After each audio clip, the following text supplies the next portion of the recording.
Hello, welcome. Have you ever felt so small, so hidden in the shadows of fear, that the simplest tasks felt overwhelming and the future seemed like an endless storm? This is the captivating true story of Gideon, a tale of doubt turning to courage, where God takes just 300 ordinary fighting men against a vast Midianite army, countless warriors, camels as numerous as the sand on the seashore, and turns impossible odds into miraculous victory. With nothing but trumpets, torches hidden in jars, and shouts of faith, those 300 men, guided by God's power, watched the enemy turn on itself in confusion and flee. No mighty army, no superior weapons, just humble obedience and the presence of the Lord who fights for his people. Picture this: the dry, dusty air of an ancient winepress, the rough stone walls pressing close, the faint scent of crushed grapes still lingering from seasons past. A man hunches there in secret, his hands trembling as he beats wheat, ears straining for the thunder of enemy hooves that could steal everything.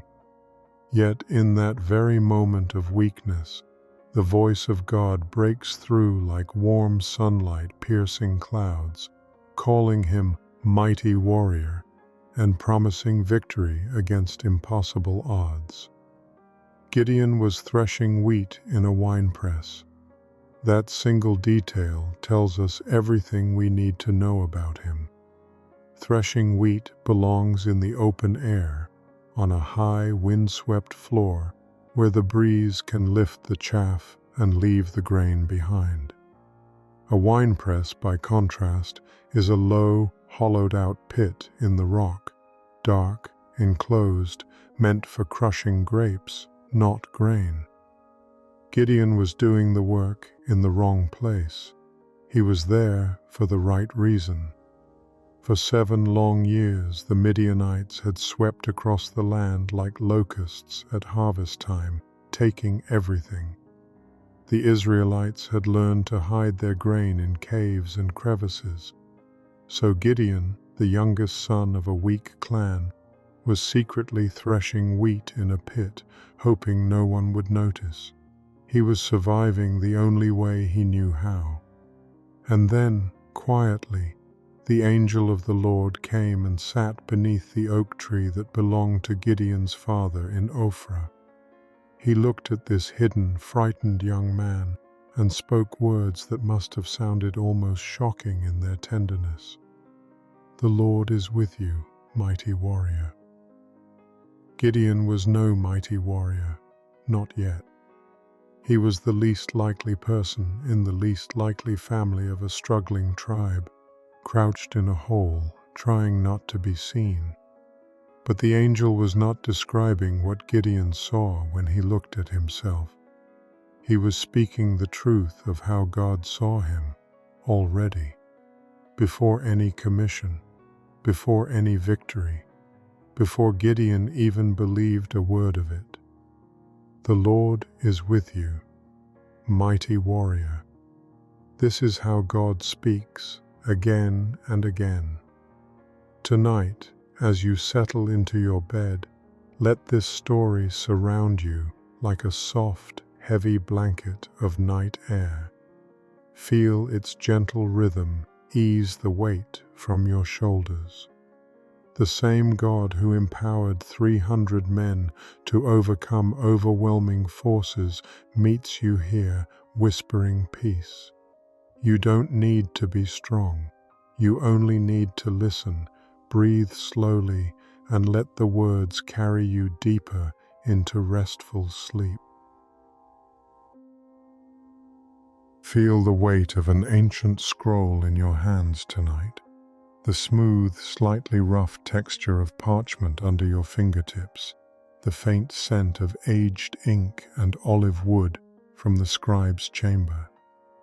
As you listen, Imagine the sound of a prophet's voice echoing across the rocky valleys of ancient Israel, calling the people back to faithfulness with words that still bring peace centuries later. Historically, Gideon's story unfolds in the turbulent 12th century BC during the era of the Judges. This was a time without a central king, when the 12 tribes lived in loosely connected communities, each vulnerable to raids from surrounding peoples. The Midianites, nomadic herders from the east with their vast camel herds kicking up clouds of fine dust on the horizon, swept in like seasonal locusts for 7 oppressive years. Their raids left fields barren under the harsh sun, the air thick with the acrid smell of smoke from burned storehouses, and families huddled in cool, echoing caves where the sounds of distant threats lingered long after the raiders had gone.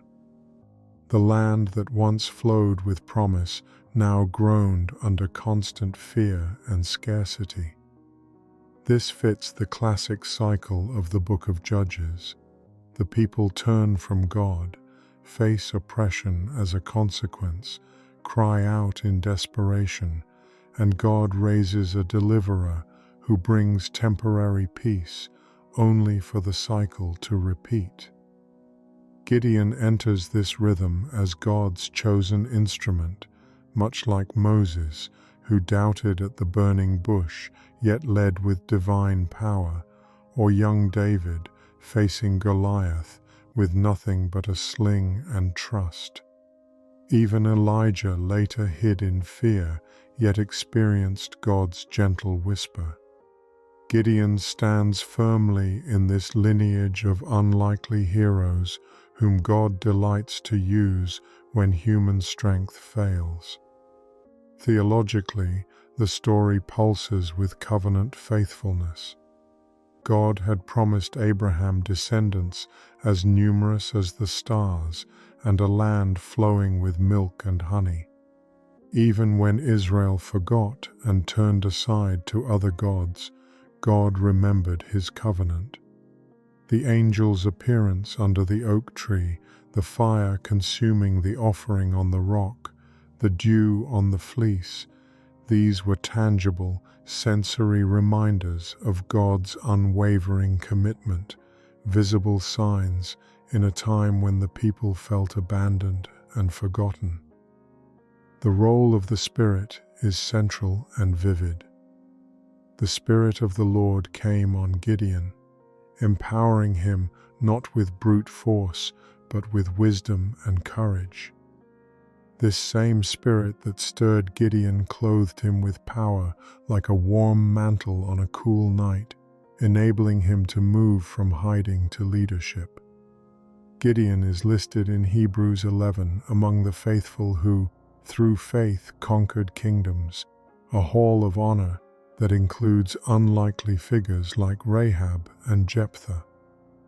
Isaiah later echoes this theme of God using the weak to shame the strong, Isaiah 40-41, pointing ultimately to Jesus, the greater Gideon who defeats darkness not with 300 torches, but through the cross and empty tomb. Beyond the visible clashes of swords and armies, Gideon's story unfolds in the realm of spiritual warfare, that unseen battle where heavenly forces contend against powers of darkness, fear, and idolatry. Feel the thick, oppressive atmosphere of those days, the heavy incense smoke from Baal altars clinging to the air like a choking fog, the distant drums of pagan rituals echoing through valleys at night, the spiritual strongholds that empowered Midianite raids and kept Israel in bondage for years. Gideon's very first obedient act, quietly tearing down his father's Baal altar under the cover of cool darkness, was a decisive strike against entrenched spiritual enemies. the sharp crack of splintering wood under his hands, the earthy scent of freshly turned soil as he built the new altar to Yahweh, marked the beginning of breaking generational chains. This small, trembling step in the physical realm carried enormous spiritual weight, dismantling altars that had invited oppression and opened the door for God's presence. When the Spirit of the Lord came upon Gideon, it was divine armor and empowerment for the fight, clothing him with courage and wisdom against invisible foes, much like the armor of God described in later scripture. The fleece tests served as spiritual reconnaissance, seeking clear signals from heaven amid the fog of doubt and enemy influence. God's patient responses through dew and wool were acts of sovereign warfare, overriding natural laws to affirm his dominion over creation itself. The climactic nighttime assault with just 300 men exemplifies masterful spiritual strategy, humble obedience as the greatest weapon, jars shattering to release blazing torches, light exposing and scattering darkness, trumpets blasting like the triumphant voice of the Lord, and unified shouts declaring, "A sword for the Lord and for Gideon." These ordinary tools, infused with faith, routed the enemy without traditional battle. The resulting confusion, Midianites turning swords on each other in blind panic, reveals God's hand directly intervening in the spiritual realm, causing demonic forces to flee in disarray. Gideon's journey also beautifully illustrates the invisible armor described in Scripture. He did not wear physical armor into battle. His true armor was far greater, the belt of truth, standing firm in God's calling despite doubt, the breastplate of righteousness, obedience in tearing down the Baal altar at night, feet fitted with the readiness of the gospel of peace, walking in God's shalom even when surrounded by enemies, the shield of faith, the fleece tests that quenched fiery doubts, the helmet of salvation, the assurance of God's presence and victory, and the sword of the Spirit, the word of the Lord through the dream and the shout, a sword for the Lord and for Gideon. The 300 men carried no traditional swords at first, only trumpets, empty jars, and blazing torches. These became living symbols of God's armor, light piercing darkness, truth shattering lies, jars breaking, the Spirit's breath in the trumpets, and unified faith as the shield. The enemy's self-destruction shows how God's armor causes confusion in the camp of darkness without human might. These layers of history, covenant faithfulness, spiritual warfare, and divine armor now prepare the heart for the full living story to unfold with even greater depth and power. Now, let the full story envelop you like the soft embrace of night. Feel the oppressive heat of those 7 years.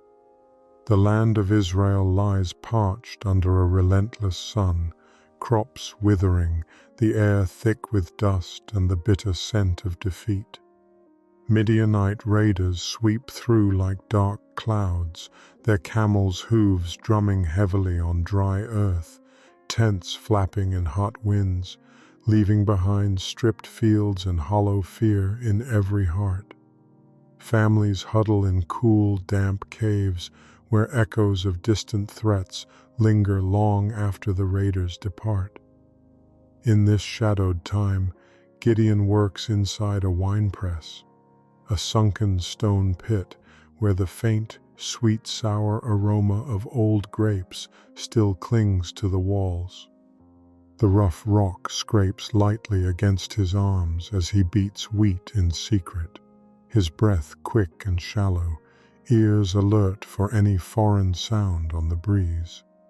Sweat cools on his skin in the shade.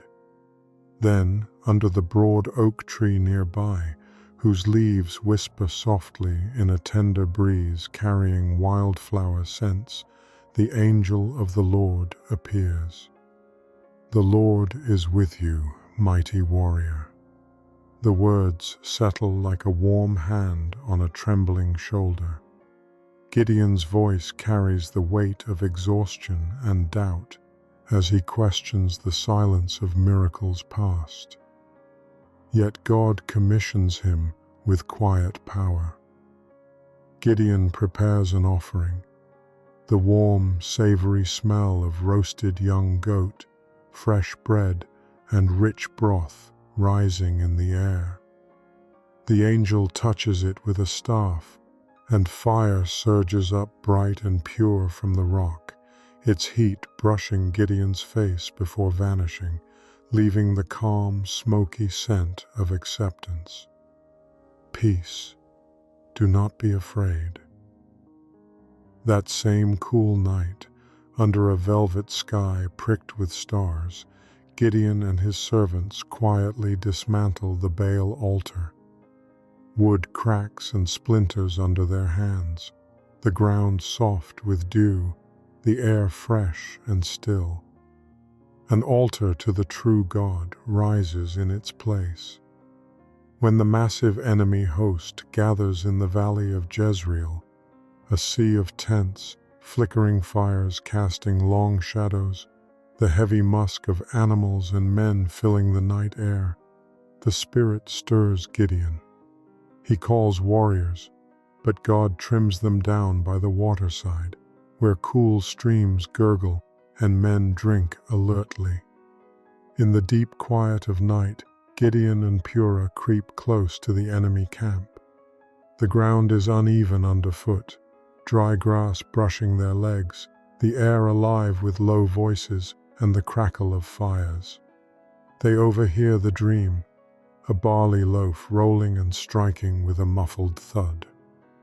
The interpretation brings a rush of warm courage, like dawn's first light on cold skin. At the appointed hour, the 300 surround the camp. On signal, jars shatter sharply in the darkness. Torches blaze upward with golden warmth. Trumpets pierce the night with clear, ringing calls. A sword for the Lord and for Gideon. The enemy awakens in chaos, swords clanging wildly, footsteps thundering in panicked retreat, the valley filling with the sounds of divine confusion. Gideon's small band pursues, the cool night wind at their backs, victory settling like gentle rain on parched ground. Imagine the scene unfolding before you in vivid detail. The valley spreads wide under a star-pricked sky, but it is anything but peaceful. Thousands upon thousands of Midianite tents cluster like a dark, restless sea, their fabric flapping heavily in the night breeze. The air hangs thick with the earthy musk of countless camels, more numerous than the sand on the seashore, their low grunts and shuffling hooves creating a constant rumbling undercurrent. Campfires flicker everywhere, golden orange flames crackling and dancing, sending sparks spiraling upward like tiny stars and casting long, wavering shadows across the ground. The warm, smoky scent of burning wood and roasting meat drifts on the wind, mingling with the sharper tang of leather and sweat from the enormous host. You can almost hear the low murmur of voices, warriors talking, laughing uneasily, sharpening blades with rhythmic scrapes. The sheer size of the camp feels overwhelming, a living embodiment of fear and oppression. Yet into this sea of firelight and shadow, Gideon and Purah creep closer, hearts pounding but feet steady in obedience.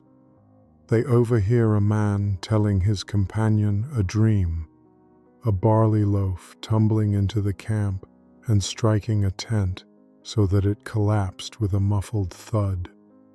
His friend interprets it with trembling awe.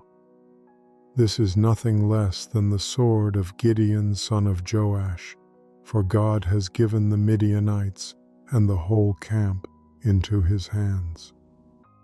Feel the intimate tenderness of that moment. God using something as ordinary as a dream in the heart of the enemy's territory to breathe courage into Gideon's soul. The fires that once symbolized threat now become part of the divine setup for victory. Later that same night, the 300 surround the camp. On Gideon's signal, the jars shatter with sharp, explosive cracks, releasing the hidden torches. Flames burst forth, bright, roaring, alive with golden light that pierces the darkness. Trumpets blast clear and triumphant across the valley. The Midianite camp erupts in chaos. The very fires that lit their tents now illuminate their panic, as swords turn against comrades in blind confusion. The once mighty host flees into the night, their vast numbers no match for the God who fights through the small and faithful.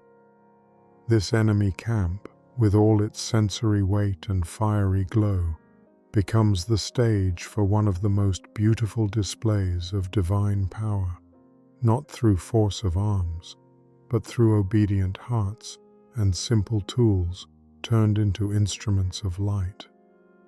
From the beginning, fear wrapped around Gideon like the cool, damp shadows of the winepress where he hid. Feel the rough stone walls pressing close against his skin, the gritty wheat dust coating his hands and throat, the faint, sour, sweet memory of old grapes lingering in the air. His ears strained constantly for the thunder of enemy hooves. His breath came quick and shallow, his shoulders hunched as if trying to disappear into the earth itself. The Midianites had turned the land into a place of constant dread, their raids leaving scorched fields under the harsh sun and families huddled in caves where echoes of distant threats never fully faded. Even when the angel of the Lord appeared under the spreading oak, its leaves rustling softly with the scent of wild herbs on the breeze, Gideon's fear spoke first. "If the Lord is with us," he asked, his voice carrying the weight of exhaustion and disappointment, "why has all this happened?" You can sense the vulnerability in that question, the raw honesty of a man who felt abandoned, small, and unqualified. His clan was the weakest, and he the least in his father's house. Fear made him question not only himself, but God's presence. This fear showed itself again in practical ways. When God told him to tear down the Baal altar, Gideon obeyed, but only at night, with 10 servants, his hands trembling as the wood cracked sharply under cover of darkness. The cool night air carried the scent of freshly cut timber and turned soil, yet his heart raced with the possibility of discovery. Later, the fleece tests reveal a man still wrestling with fear, laying out the soft wool on the threshing floor, hoping for a sign that would quiet the storm inside him. And yet, watch how tenderly God walked with him through that fear. The fire that suddenly leaped from the rock, bright, crackling flames with a rush of heat, brushing Gideon's face, consuming the offering in a burst of golden light, and leaving the comforting, smoky aroma of divine acceptance, spoke peace directly into his terror. "Peace. Do not be afraid." The dew on the fleece cool and silvery, wrung out into a bowl, and the reversed sign the next night, each one a patient hand extended in the darkness. Even on the night of the great victory, fear lingered as Gideon and Purah crept toward the vast Midianite camp. The valley glowed with hundreds of campfires, flames dancing and crackling, sending sparks into the night and casting flickering shadows over the restless sea of tents and camels. The air was thick with smoke, leather, and the low murmur of an overwhelming enemy. Yet in that fearful approach, God gave him the dream that kindled courage. A small barley loaf tumbling and collapsing a tent with a decisive thud. Gideon's fear was never denied or shamed. It was met, held, and slowly transformed. From the hiding man in the winepress to the leader of 300, surrounded by the warm blaze of torches breaking through the night. His story whispers tenderly to every fearful heart. God does not wait for fear to disappear before He calls us. He calls us in the midst of it, walks with us through it, and kindles something beautiful within it. With the full story now alive and breathing in vivid detail, we turn to a closer examination of the scripture itself. Now, let us gently explore Gideon's 3 tests, sacred moments where God patiently met his doubts with tangible signs, building trust like soft layers of dew settling on wool under a quiet night sky. These tests reveal a compassionate God who understands human frailty and provides assurance in the quiet hours of uncertainty. The first test, the offering and fire from the rock. Imagine the warm, savory aroma of roasted young goat rising in the cooling evening air, the soft texture of fresh, unleavened bread, and the steaming broth poured carefully over the rock. Gideon's hands still trembled slightly from the weight of the calling. Then, at the touch of the angel's staff, bright fire leaped up suddenly, its heat brushing his face like a warm breath of divine acceptance. The flames consumed everything cleanly, leaving only the faint, comforting scent of smoke drifting into the starry night. Peace. Do not be afraid. The words settled deep into Gideon's soul. This first test confirmed God's presence in a powerful, visible way. Fire from stone, acceptance from heaven. It was a covenant moment, echoing earlier biblical signs where fire signified divine approval and purification. The second test, dew on the fleece only. Later, on the threshing floor under the vast open sky, Gideon laid out a wool fleece. Feel the soft, thick wool between your fingers, still carrying the faint, earthy scent of the sheep. Overnight, heavy silvery dew soaked only the fleece, while the surrounding ground remained dry and crunchy underfoot. In the morning, Gideon wrung out a bowlful of cool, refreshing water from the wool, tangible proof in the quiet dawn light.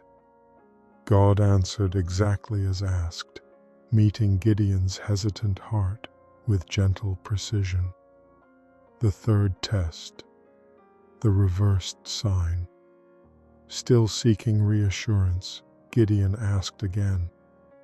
This time the fleece stayed dry and warm to the touch in the morning sun, while the ground all around glistened with heavy dew, cool and sparkling like scattered diamonds. The contrast was clear and undeniable, God's patient kindness shining through once more.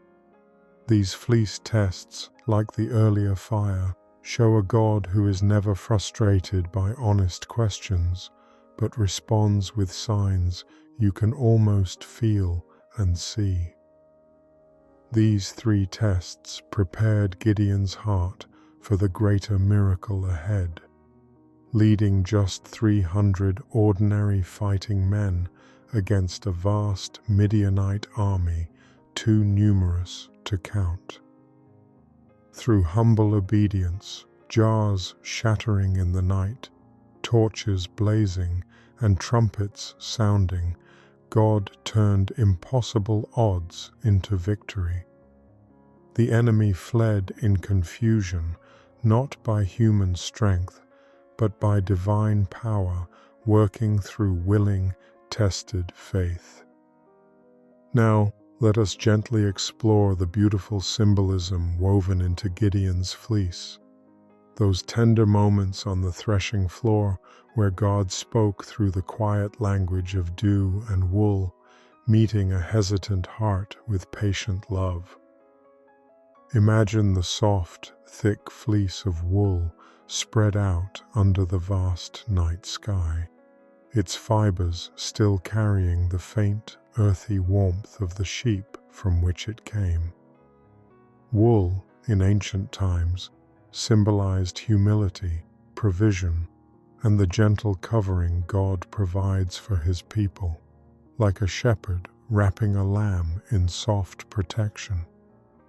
Gideon laid this simple piece of wool on the hard, open threshing floor, a place of harvest and separation, where grain is winnowed by evening breezes. The first fleece, dew only on the wool. In the stillness of night, heavy silvery dew fell selectively, soaking only the fleece while the surrounding ground stayed dry and crunchy. In the soft morning light, Gideon could wring out a bowlful of cool, refreshing water from the wool, tangible, drinkable proof. Symbolically, the dew represents God's blessing and refreshing presence, much like the Holy Spirit's gentle anointing that falls precisely where it is needed. Dew in the Bible often signifies heaven's favor, new life, and the quiet work of God that revives what feels parched. Here, it showed God's sovereign control over nature, choosing exactly where moisture would gather, just as he would later choose exactly 300 ordinary fighting men to bring victory against overwhelming odds. The dry ground around the wet fleece mirrored Israel's barren state under oppression, while the soaked wool pointed to the coming refreshment and victory God would bring through Gideon. The second fleece, dry wool, wet ground. For reassurance, Gideon asked for the reverse. This time the fleece remained dry and warm to the touch, while the earth all around glistened with heavy dew, cool and sparkling like scattered diamonds in the dawn. This reversal powerfully symbolized God's complete mastery, not bound by natural patterns, but able to direct blessing and withhold it according to his perfect will. The fleece, humble and ordinary, became a focal point of divine attention, reminding us that God often uses the small and unlikely to display his glory. The wool's natural water-shedding quality made the miracle even more profound. Only God could override such properties so precisely. The fleece tests together carry deep layers. They reveal God's incredible patience with wavering faith, his willingness to condescend to human weakness, and a subtle triumph over surrounding pagan ideas, showing that the true God, not Baal or any false power, controls the dew, tal in Hebrew, that brings life. These signs strengthened Gideon for the greater miracle, leading just 300 men with jars, torches, and trumpets to watch the vast Midianite army crumble in confusion. The same selective, miraculous power that worked on the fleece worked through the small band of faithful men. These dissections of the scripture illuminate how every detail, from fire on the rock to dew on the fleece, carries profound meaning. They invite us to see the story not just as ancient history, but as a living testimony of how God meets honest doubt with patient signs and transforms weakness into strength. With this deeper understanding of the scripture and its layers, the full weight of Gideon's journey becomes even more powerful. From the perspective of the human mind and heart, Gideon's journey offers a soothing map through the landscapes of fear and into the meadows of courage and calm. Initially, Gideon exhibits classic signs of anxiety and avoidance.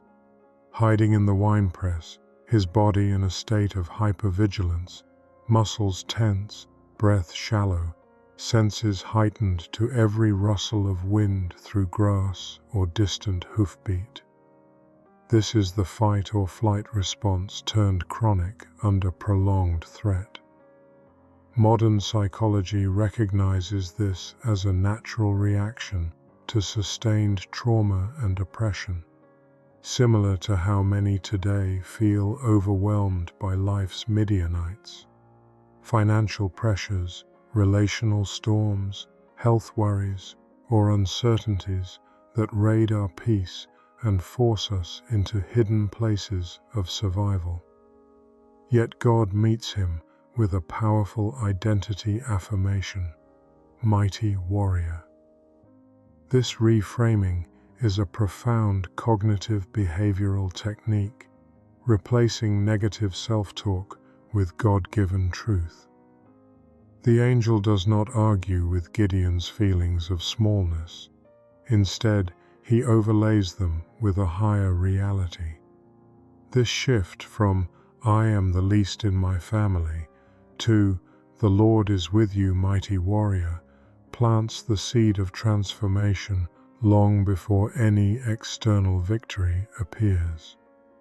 The fleece requests show adaptive doubt-seeking, not rebellion, but a sincere desire for clarity in the face of overwhelming uncertainty. Psychologists call this reality testing or information-seeking behavior during times of high stress.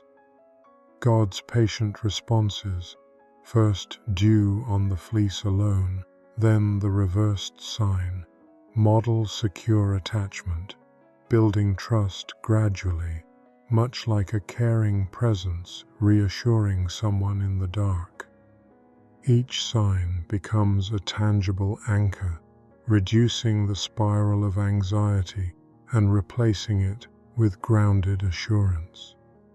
The army reduction teaches the psychology of surrender, letting go of over-control and numbers-based security. Releasing 22,000 fearful men, then further trimming to 300, mirrors the release of unnecessary burdens we carry. Imagine the lightness Gideon must have felt as the group became smaller yet stronger in faith.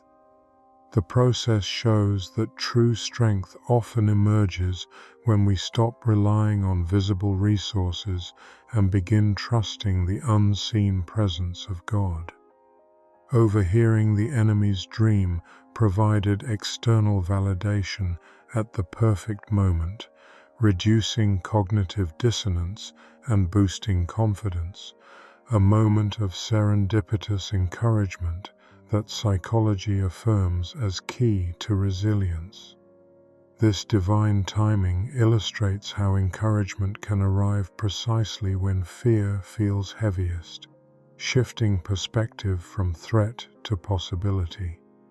Post-victory, the challenges with his own kin and the later issue with the golden ephod highlight the need for ongoing vigilance against pride and relapse, common patterns in behavioral change.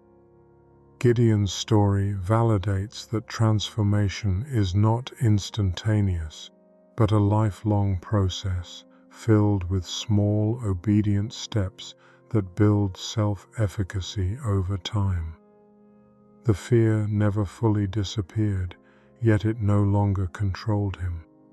Each act of obedience, tearing down the altar at night, asking for the fleece, leading the 300, reinforced the new identity until it became his lived reality. Gideon's arc also beautifully demonstrates cognitive reframing in action.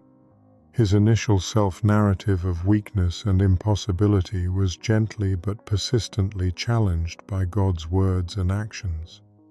The fleece tests served as psychological bridges, turning abstract doubt into concrete experiences of faithfulness.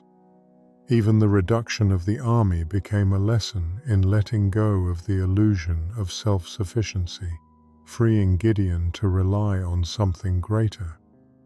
These psychological dimensions show that Gideon's story is not only spiritual, but deeply human.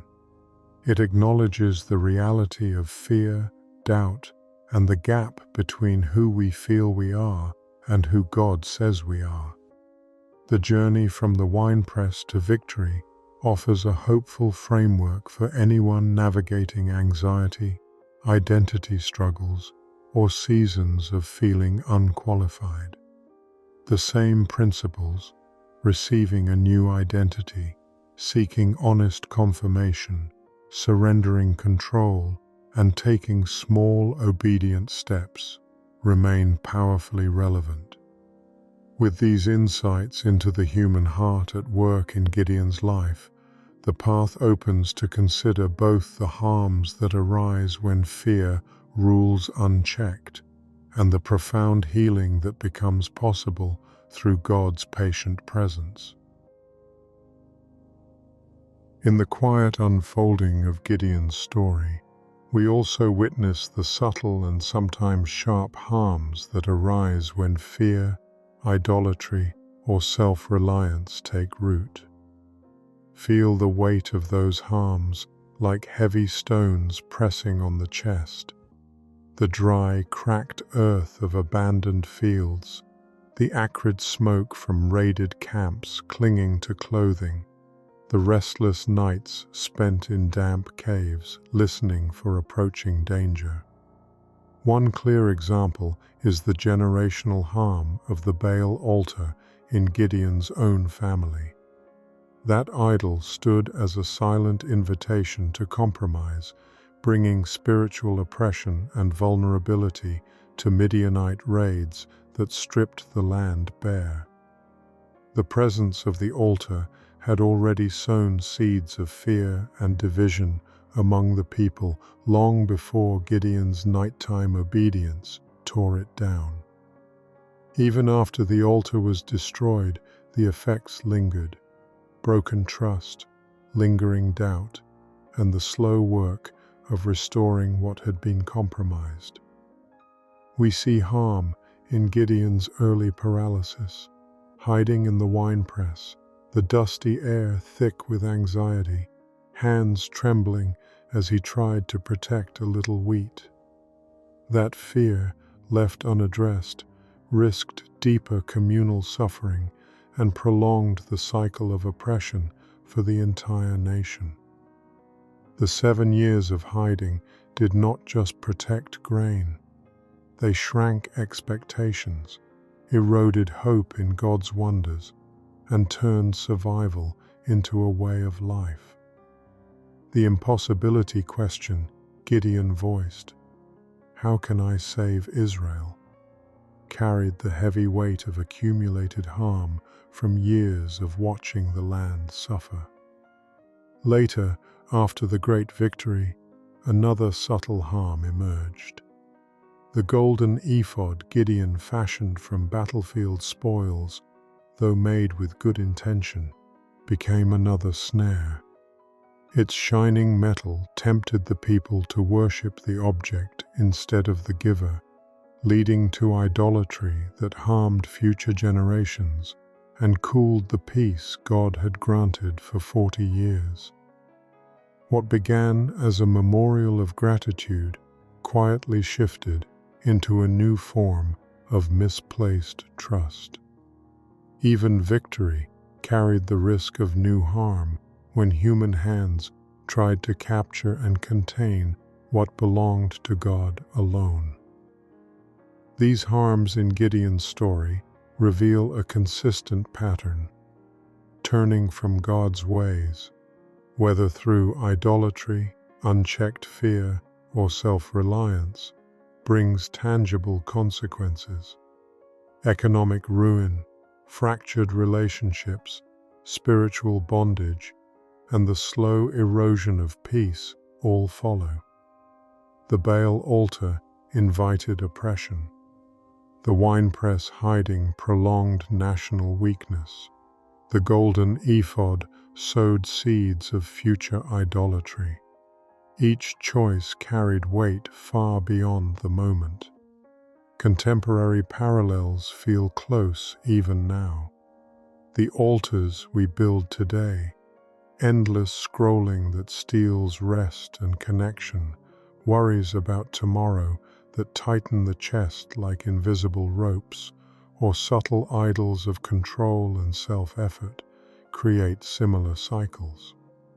Just as unaddressed fear in Gideon's time brought economic ruin and relational fractures, today's unchecked anxieties or misplaced priorities can leave families divided, hearts exhausted, and lives narrowed into hidden winepresses of survival.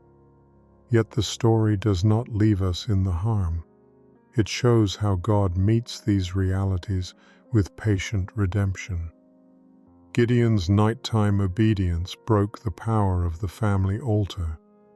His willingness to ask for signs and listen to the dream in the enemy camp moved him beyond paralysis.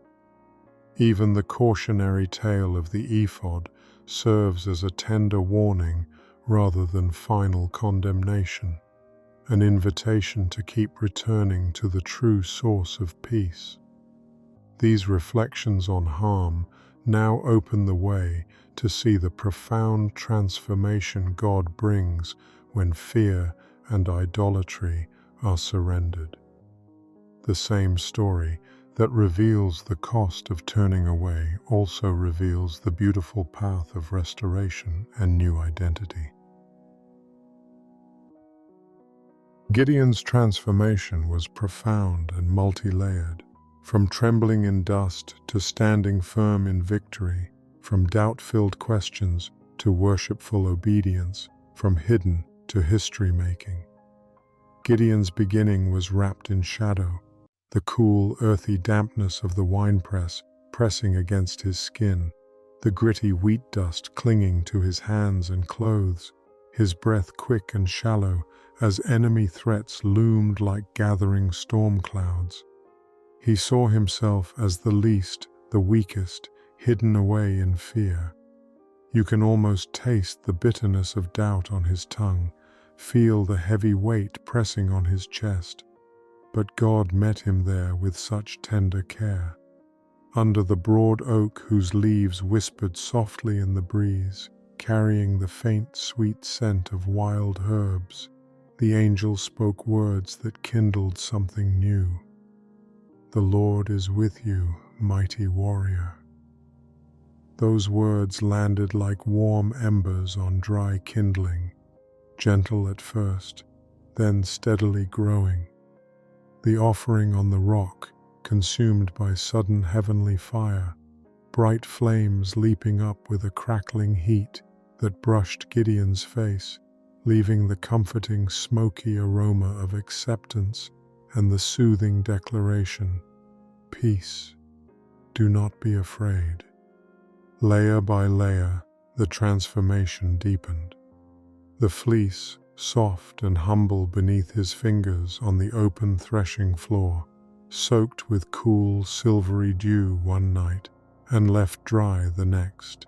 Each sign a quiet reassurance that melted fear like morning mist under rising sun. The dew brought tangible proof in the quiet dawn light, shifting something deep inside Gideon from uncertainty to anchored hope. Then came the night of the 300, ordinary men carrying jars and torches. Feel the warmth of those flames dancing in their hands, golden light flickering across determined faces, sparks rising into the velvet darkness as jars shattered with sharp, liberating cracks, releasing brilliance that scattered the enemy's chaos. Gideon, once the hider in the dusty pit, now moved with a courage that had been quietly forged in the fire of God's presence. The man who once trembled at the thought of being seen now stood at the head of a small but faithful band, leading them into the heart of danger. Even after victory, the transformation showed its tender maturity in humility. Refusing the crown the people offered him, his voice steady as he pointed them back to the true king, a choice that allowed 40 years of peace to settle over the land like soft dew on renewed fields. The golden ephod, though a later misstep with its cold metallic shine, only highlights the ongoing nature of transformation, always inviting return to dependence on God rather than human glory. The story does not present a flawless hero, but a real man whose life continued to unfold in the tension between faithfulness and human frailty. This is the intimate beauty of how God works. He does not demand perfection before he begins. He kindles transformation right in the middle of our hidden places, our doubts, our ordinary lives.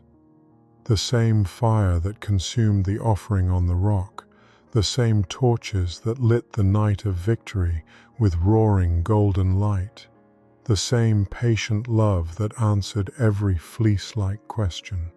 That same presence is at work in every heart willing to listen. Consider how gradually the change unfolded. From the first trembling steps at night to tear down the Baal altar, to the honest laying out of the fleece under the open sky, to the daring approach to the enemy camp with only a servant by his side. Each small act of obedience added another layer to the transformation. The fear did not vanish overnight. The questions did not disappear. Yet with every step taken in response to God's address, Gideon became more fully the mighty warrior God had already named him to be. The reduction of the army from 32,000 to 300 was itself part of this transforming work. What felt like loss became the very path to greater dependence and greater glory. The man who once hid grain in fear now led a tiny force that watched the vast Midianite host scatter in confusion. The transformation moved him from self-protection to self-surrender, from calculating what was possible in his own strength to trusting what God could do through willing weakness. And so the story of Gideon stands as an enduring witness. Transformation is rarely a single dramatic moment. It is a journey of small, sometimes trembling steps taken in the presence of fear, doubt, and uncertainty. It is the slow kindling of faith where once there was only shadow. It is the shift from hiding in the winepress to walking in the open, from questioning God's presence to declaring his rule over the land. The story does not end with Gideon. It continues in every heart willing to listen, to take small steps, to trust the voice that calls us mighty. Keep journeying with it. There is always more light, more warmth, more beautiful change waiting to be revealed. With Gideon's transformation now before us in its full beauty, we turn to the deep healing virtue that flows through this entire account. The healing virtue in Gideon's story flows abundantly, like cool spring water washing over tired feet after a long journey. God's presence itself is the balm, appearing in the quiet winepress, speaking peace that settles deep into bones. The fire on the rock brought not destruction, but acceptance, its warmth symbolic of purifying love that consumes what needs to be removed and leaves only what is true. The dew on the fleece, tangible and refreshing, mirrors how God refreshes weary souls with precise, gentle care exactly where it is most needed. After the dramatic victory, the sharp crack of 300 jars shattering in the cool night air, the warm blaze of torches illuminating the darkness, the thunderous confusion of the Midianite army fleeing into the distance, Gideon displayed a profound and beautiful humility that stands as a model of true peace. When the people, grateful and awed, sought to crown him king and establish a dynasty, Gideon gently declined. "I will not rule over you," he said, "nor will my son rule over you. The Lord will rule over you." Feel the quiet strength in those words, like a soft evening breeze carrying away the dust of battle, the land settling into rest under God's direct kingship. This choice helped sustain 40 years of peace, fields greening under gentle rains, families sleeping soundly without fear, the air filled with the sweet scent of harvest instead of smoke from raids. The once oppressed valleys breathed again. Children played openly where raiders once rode. The rhythm of daily life returned, sowing and reaping, gathering and resting, all under the quiet rule of the Lord who had fought for them. Gideon's humility shines even brighter against the backdrop of his earlier doubts. He did not cling to glory or seek personal power, but pointed the people back to the true king. Though he later fashioned the golden ephod, which became a snare, his initial refusal reflects a heart oriented toward God's rule rather than self-elevation. Even in his imperfection, the story shows how God's healing virtue works through real people, not flawless heroes, but those who keep turning back toward dependence on him. From hiding to heroism, the transformation heals self-doubt. Replacing it with quiet confidence, you can feel spreading like morning light across the hills. The 40 years of peace allowed the land to heal. Soil recovering its richness, communities rebuilding trust, laughter returning to villages under star-filled skies. What fear had withered, God's presence restored. What oppression had broken, humility and obedience helped mend.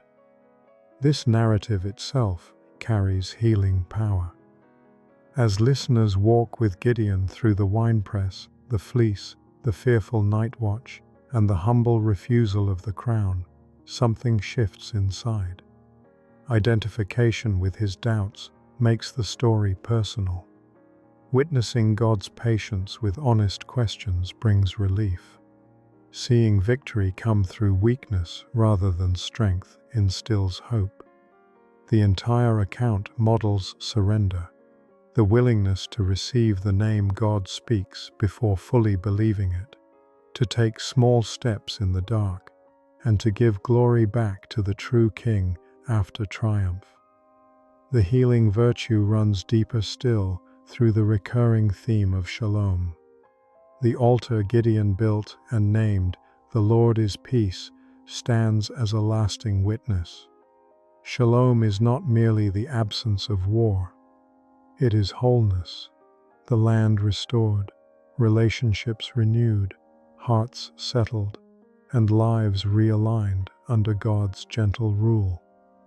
It is the cool dew after years of drought, the warm fire of acceptance after seasons of hiding, the quiet confidence that replaces trembling hands. Gideon's story shows that healing virtue often flows most powerfully, not in spite of weakness, but through it. The same God who met a fearful man in a winepress, who answered fleece tests with patience, who empowered 300 with ordinary jars and torches, continues to offer that same healing today. Where fear has created hidden places, God speaks identity. Where doubt has lingered, God provides signs. Where victory tempts pride, God invites humility. Where harm has taken root, God brings restoration. With this healing virtue now clearly before us, the story naturally leads into the practical ways these truths can shape daily life and choices. Come closer and let me share with you the quiet, intimate ways Gideon's story can weave itself into the fabric of your own days. Not as distant history, but as a tender companion walking beside you through ordinary moments. Picture yourself in your own hidden place, much like Gideon in that dusty winepress. When the weight of responsibilities feels too heavy and fear whispers that you are too small for what lies ahead, remember how God looked upon that trembling young man and spoke a new name over him, Mighty Warrior. In your life, this might look like pausing in the middle of a difficult conversation or a sleepless night and whispering back to yourself, "The Lord is with me." Feel how that simple truth, spoken with the same gentle authority the angel used under the oak tree, begins to shift something deep inside, a softening, a quiet courage rising like the first light of dawn. When you face decisions clouded by doubt, follow Gideon's example with the fleece. Lay your honest questions before God, not with demands, but with an open heart.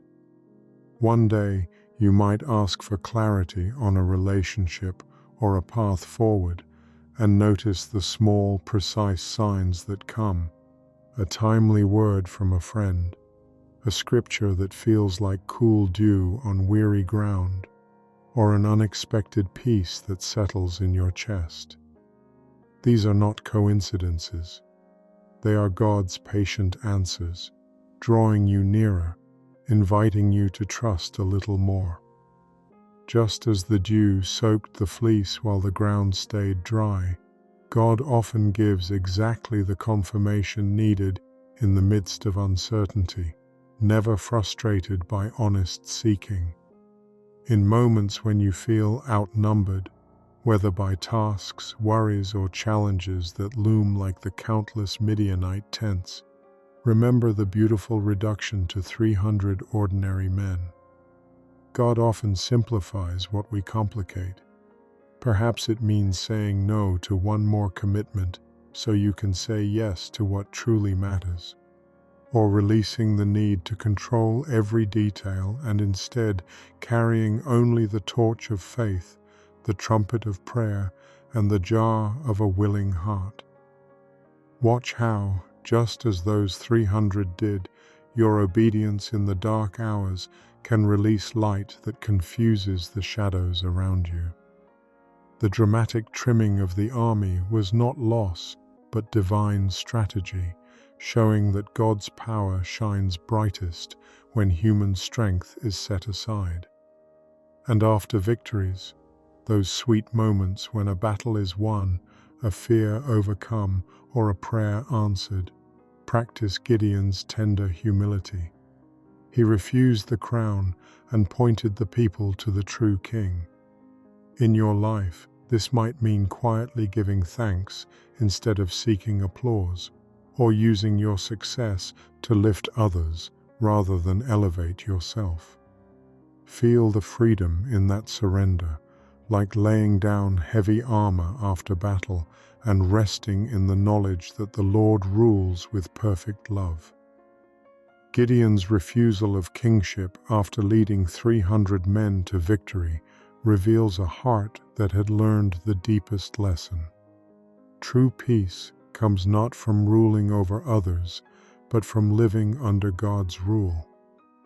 These applications are not rigid rules, but loving invitations. Let Gideon's story linger with you like a dear friend's hand on your shoulder.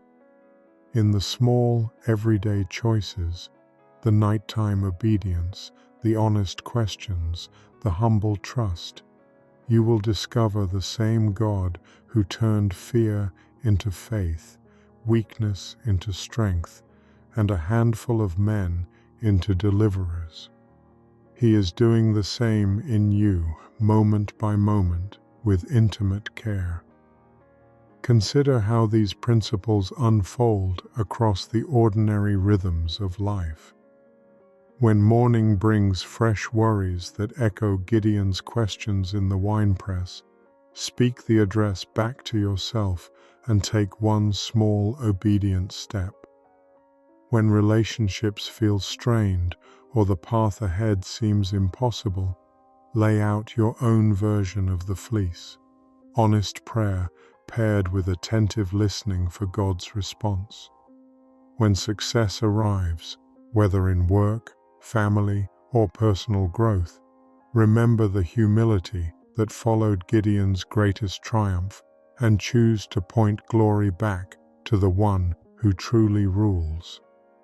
The story of Gideon shows that practical application is less about grand gestures and more about consistent, trembling faithfulness in the places where we feel most hidden.